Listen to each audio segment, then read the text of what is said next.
In the history of magic and the occult sciences, there are few books that are as famous and popular as the so-called Picatrix.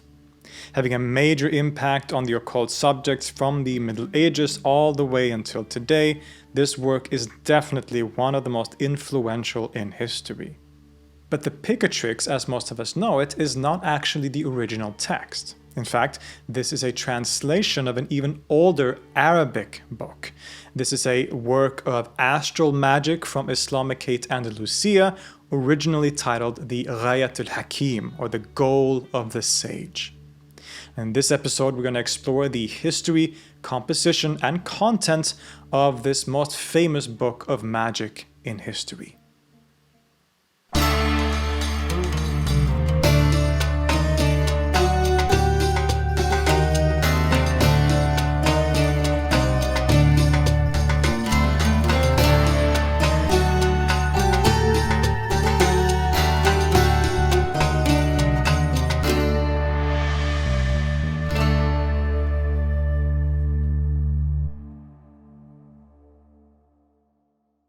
The history of the Ghaya is fascinating in itself.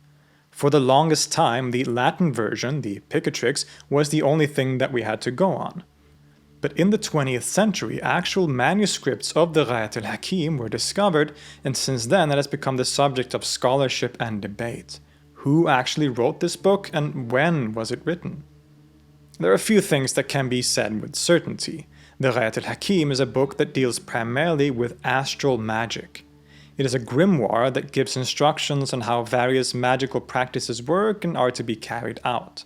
It was written in medieval al-Andalus, Andalusia in modern Spain, when this region was under Islamic rule. Furthermore, the Ghaya is actually the second in a duology of books written by the same author, the first of which is called the Rutbat al-Hakim, the scale of the sage, which instead is devoted to the subject of alchemy. Now these books, the Ghayat al-Hakim and the Rutbat al-Hakim, were seen as interconnected, and the author states in the introduction to the Ghaya that he wrote it in order to complement the first. Quote, "Know that what has driven me to write this book of mine entitled Ghayat al-Hakim wa Ahqaq al-Natiqatain bil-Taqdim is what incited me to write the book which I wrote before and which I have titled Rutbat al-Hakim." But who was this mysterious author? A lot of ink has been spilled by scholars trying to answer this question. It's very hard to say with complete certainty because the author remains anonymous in the work itself, probably due to the fact that writing about these topics was often controversial and accompanied by a level of esotericism. For the longest time, the most popular opinion was that these works were written by a figure called Maslama al-Majriti, an Andalusian astronomer and mathematician. This is partly due to the fact that many earlier Muslim writers actually named him as the author, perhaps most famously Ibn Khaldun in his Muqaddimah. However, the prevailing opinion today is that the attribution of al-Majriti as the author is probably incorrect. Instead, as argued by people like Maribel Fierro and followed by scholars today, the Ghayat al-Hakim was most likely written by an earlier figure, Abu al-Qasim Maslama ibn al-Qasim al-Qurtubi.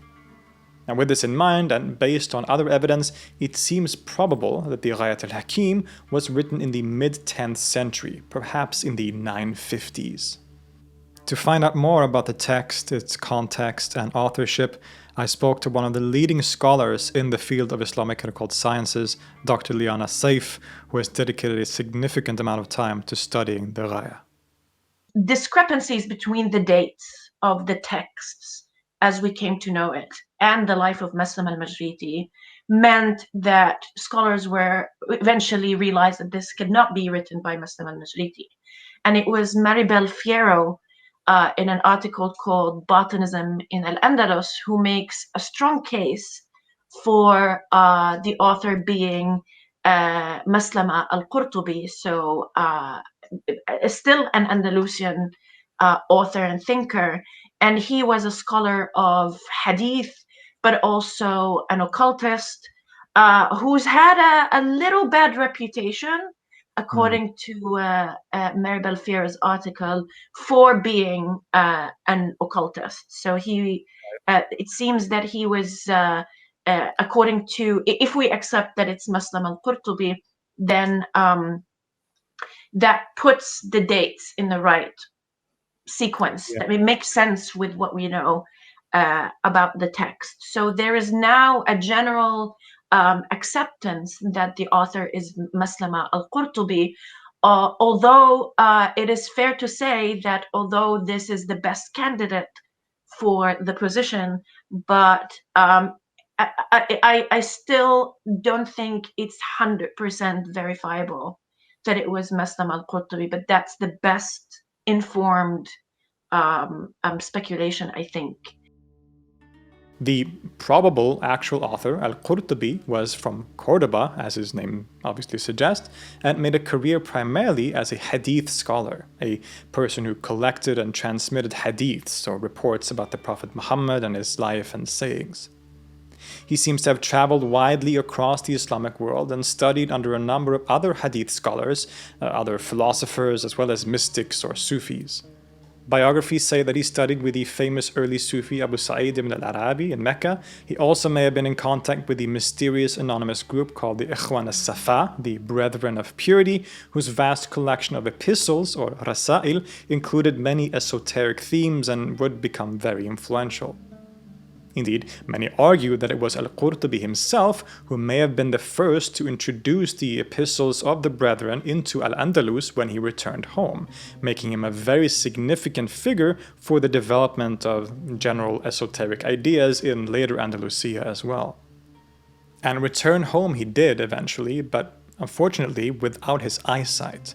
Indeed, it is said that al-Qurtubi became blind once he returned and remained blind for the rest of his life, including during the supposed writing of the Ghayat and Ghayat al-Hakim. He lived in very interesting times, basically at the height of the Umayyad Caliphate in Cordoba. As mentioned earlier, he was known primarily as a traditionist or a scholar of hadiths, a very respectable occupation according to most people at that time, and he managed to attract a rather large group of students in this particular field. But some contemporary writers also seem to be a little suspicious of him, primarily because he seemed to dabble in some more mysterious stuff. According to one of the few sources that we have, Ibn al-Faradi, our friend Maslama apparently was, quote, a man of charms and talismans. In any case, while he was a somewhat respected man of hadith, he was also clearly interested in what we could call the occult sciences. Maybe he picked up this interest while he was traveling in the East, and if it is true indeed that he met people like the Ikhwan al-Safa and some of the Sufis maybe, he might have picked up some of those ideas from those travels, but regardless, if his text or anything to go by, he was clearly into the occult sciences and what we today refer to as magical practices. Now, being open about what some would consider to be sketchy philosophical ideas was maybe not the best idea at that time. Even though Umayyad Spain was a rather open culture and society in some respects, where a lot of intellectual development took place, in many other respects it was also rather unforgiving and restrictive. The Maliki legal school had been adopted by the rulers as official doctrine, and this was way before there had appeared any clear idea of a common Sunni identity where the various schools coexisted. This meant that the Malikis would often persecute those of rival schools and try to keep their ideas out of Andalusia. In one story, the son of the Caliph Abdurrahman III was executed for, among other things, inclining toward the Shafi'i legal school and the so-called Ahl al-Hadith. So at this time, the Shafi'is, who were prominent in the eastern lands, had developed a legal methodology of their own, which placed a major emphasis on using the hadiths in legal matters and was greatly influenced by the so-called Ahl al-Hadith, or the people of hadith, so basically scholars who collected and called for the primacy of hadith in jurisprudence. In the West, the Maliki school was the most prominent and still operated under older legal methodology. They were instead associated with the Ahl al-Ra'i, the people of reasoned opinion, and were often very hostile to the Ahl al-Hadith and the Shafi'is. Now, in later periods, there would be a kind of Maliki reform, which would take into consideration the new methodologies of the Shafi'is and bring the schools closer together, but this process hadn't really begun at this time. The point with all of this is that the ruling Malikis were in a phase of being quite paranoid of outside ideas or anything that seemed to go against the status quo. Now, many accounts and other aspects of Andalusian society at this time suggest that things were a lot more nuanced and complex than this, but as a general tendency, this can be said to be true. And this extended beyond the world of jurisprudence as well. Only a few years earlier, in Maslama's youth, another mystic philosopher called Ibn Masarra had started a movement that was highly influenced by Neoplatonism and focused on a kind of Sufi or mystical practice of crossing from this world to higher realities. Ibn Masarra himself was eventually executed for this, and his followers, the Masarians, or later also known as the Mu'tabirun, were highly persecuted and oppressed by the rulers at this time. So our friend Abul Qasim Maslama al-Qurtubi lived in quite eventful times. Not only were new ideas flourishing both locally and from the East, esoteric and philosophical traditions that he would come to represent, but simultaneously a quite restrictive ruling elite looked with suspicion at most of these very same ideas. And it is in this environment that he decides to write two major books on magic and alchemy. You can kind of see why he would want to remain anonymous. But we should be thankful that he did write them, because he gave us one of the most fascinating books in history. The Ghayat al-Hakim became an immensely influential and popular work, not only for the later occult sciences in the Islamic world, but also in Europe through the translated Picatrix, perhaps even more so in Europe. Even someone like Ibn Khaldun, who was highly critical of all things occult and esoteric, took the book very seriously as a kind of masterwork in the field. The Picatrix has been a major factor in what is called Western esotericism and various other occult practices today, thus remaining relevant even 1100 years after it was written. The book itself is a kind of encyclopedic work. At its essence, it's a text on astral magic, and a very practical one. It gives us instructions on how to create various talismans, produce magical effects, and talks about the correspondences between these effects and the various heavenly bodies and their movement, etc. It's a text on astral magic that includes the theory of astral magic, but also a lot of practices that the author is compiling and putting together and integrating from different communities and from different sources that the author had at his disposal. And you can think about it as, I would say, the first truly systematic exposition of astral magic integrated within natural philosophy and the most current cosmological discourses of the time, but also in addition to the naturalization, the astralization, and the philosophization of magic that you see in the book and the recipes. It also positions itself as an esoteric project, not just an occult one. And by that, I mean that the practice of magic and astrology and alchemy, according to the author of the Ghayat al-Hakim, are all branches of knowledge that get ultimately legitimized not only through natural philosophy, but by a deliberate pursuit of wisdom, of hikmah, and in that sense, that this knowledge is part and parcel of a process of a lot of soul work that the sage needs to go through. That's why it's called the goal of the sage. So, the practice of magic and the practice of astrology and the practice of alchemy are all tools in the path of a kind of enlightenment, so to speak. And magic and alchemy, but especially magic, as Charles Burnett has written about, is that apex of abilities that a sage can master. And so the Ghayat al-Hakim is basically a systematization of this way of thinking, and it's both concerned with occult practices, but also their integration into a system or a path of esoteric enlightenment, so to speak. in this context, you see the influence, for example, of Ikhwan al-Safa, the Brethren of Purity. You see the influence of Jabir ibn Hayyan. You see the influence of the pseudo-Aristotelian Hermetica. And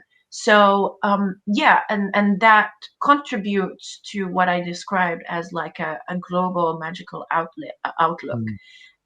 So there are different things that reflect the Andalusian context, but also the ambition of Andalusian thinkers that involved opening the doors to Eastern knowledge, whether that was occult, philosophical, or esoteric. The cosmology of the Ghaya is one where the heavenly bodies, or beings, have strong spiritual powers which affect the world down here. And that power can be harnessed by the skilled practitioner, a pious sage that has the proper credentials and knowledge of these things.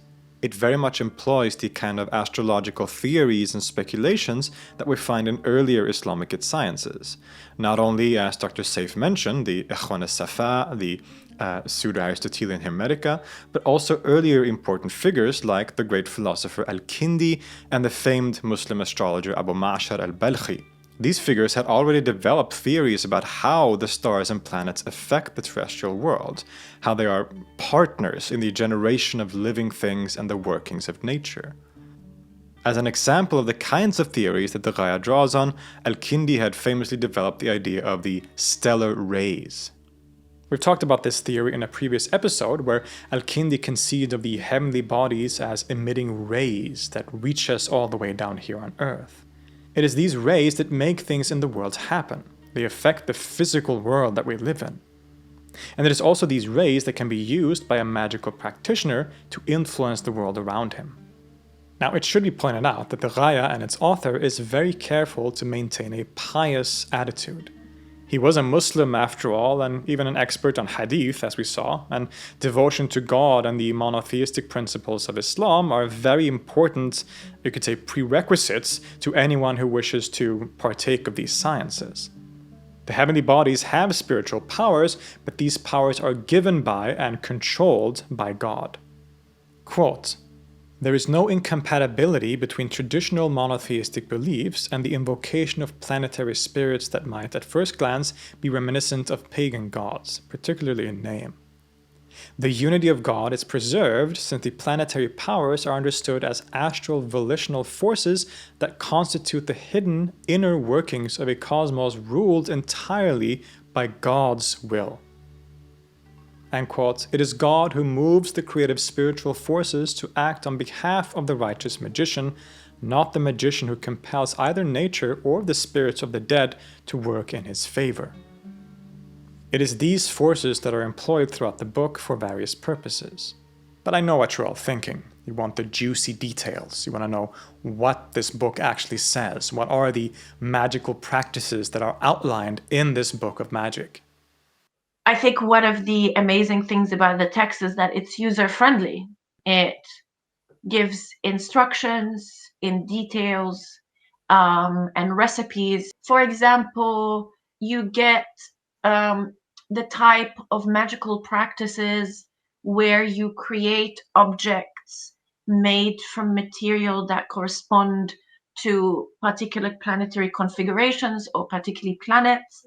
And these figures become representatives of the people, for example, that the magicians seek to influence. So, there's one for getting the beloved, and you basically create an image of yourself and the image of your beloved under very particular astrological configuration, and then you bring them together as if in an embrace.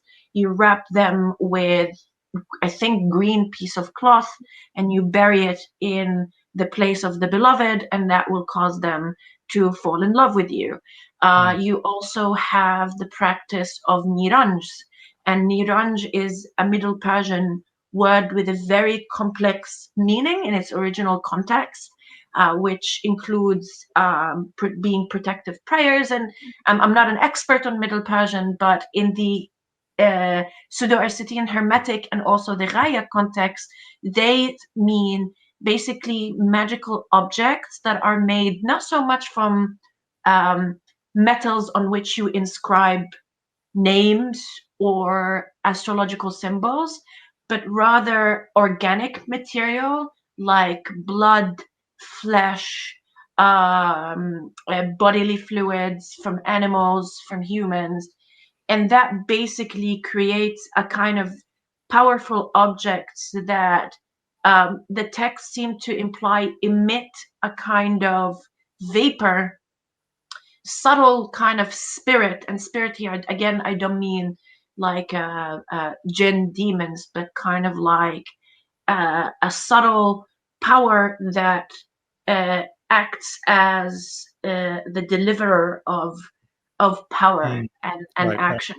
And so the Nirans are like these very powerful objects with which you can, for example, attract animals. And this is completely in the Raya taken from the Pseudo-Aristotelian Hermetic, and the Ikhwan al-Safa also have it. For example, here is an instruction from the first chapter of the Picatrix. Quote, "A talisman for uniting a lover with the beloved and their everlasting harmony. Make their figures in the hour of Jupiter, with the ascendant containing the north node, the moon with Venus either in application or in conjunction, and the significator of the seventh house is applying to the lord of the ascendant in a receiving connection in a trine or sextile aspect. Bring them together as if embracing, and bury them in the location of the lover. This can be made for a man who has been shunned by his family, and his return to them is wanted." So these are the kind of instructions that we find all over the Ghayat al-Hakim or the Picatrix.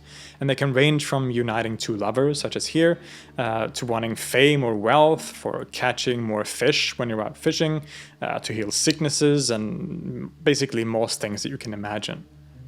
In other words, for those who were allowed to read this book, it was indeed a very useful one for different reasons, and the work became very popular, not just in its original Arabic form in the Islamic world, but also, as we know, in translated form in Europe. Indeed, the book is most famous worldwide under the Latin title Picatrix. It seems that the Raya was translated first from Arabic to Spanish in the 12th century, perhaps on order by Alfonso X of Castile. It is this Spanish version that was then further translated into Latin. It was given the name Picatrix and then started to be spread around Europe. This version, which does differ in some significant ways from the Arabic original, became quite popular and has indeed been one of the most famous and widely studied books of magic in Europe, and holds a very prominent place in esoteric circles even to this day. During the Renaissance, the Picatrix would greatly influence figures like Marsilio Ficino, Pico della Mirandola, and many others, coming to be seen as one of the great grimoires in all of history. As Liana Saif has demonstrated in her work, the astral magic of the Picatrix, or Ghayat al-Hakim, has had, either directly or indirectly, a major influence on ideas and currents within modern and contemporary occultism through figures like Ficino, Pico della Mirandola, and others. It is today considered a significant book of magic to communities practicing the occult sciences or magic around the world. Similar to works by the Arabic philosopher Ibn Rushd or Averroes, the translated Picatrix arguably had a stronger impact on intellectual movements in Europe than the Raya had in the Arabic-speaking world. Now there, in the Islamic world, another work called the Shams al-Ma'arif would play a much more important role, which we have already explored in a previous episode. Now this can be seen in the fact that until recently, the Latin version was the only one available to Western scholars. Any Arabic manuscripts or full copies of the Raya being lost, basically. So all translations so far are based on the Latin Picatrix rather than the original Arabic Raya. Luckily, however, this has just begun to change. The Latin version of the Picatrix had been circulating in Europe, of course, and in 1912, Andy Warburg discovered the Spanish origin of the Latin translation. So they realized that the Latin translation originally came from a Spanish version. And then, in the 1920s, Wilhelm Prinz discovered the Arabic origin of the Ghayat al-Hakim, which, of course, keep in mind, discovered, with air quotes here, William Prince discovered manuscripts of the Ghaya, but the Ghaya had existed in the Islamic world in Arabic for centuries before that time, even though it wasn't as widely used and famous as something like the Shams al-Ma'arif. It was still in circulation in the Islamic world. But in the 1920s, it was discovered, so to say, by Western scholars, and eventually the parallels started to be made between the Ghayat al-Hakim and the Picatrix, and they realized that they were looking at the same text, which they weren't aware of before this time. We have a couple of translations of the Picatrix, at least into English, right? But my question for you then, Dr. Saif, is there any translation of the Arabic original? I mean, there are some translations out there, but there are not necessarily critical translations. And so, as many of you know, and probably are annoyed with the fact that it's been taking me quite long to finish my own translation of the Picatrix. And this is a combination of life, work, but also 24 manuscripts, plus other manuscripts that I'm not even going to collate because that's going to take more time. But I'm at the end. I'm almost at the end of the last edit.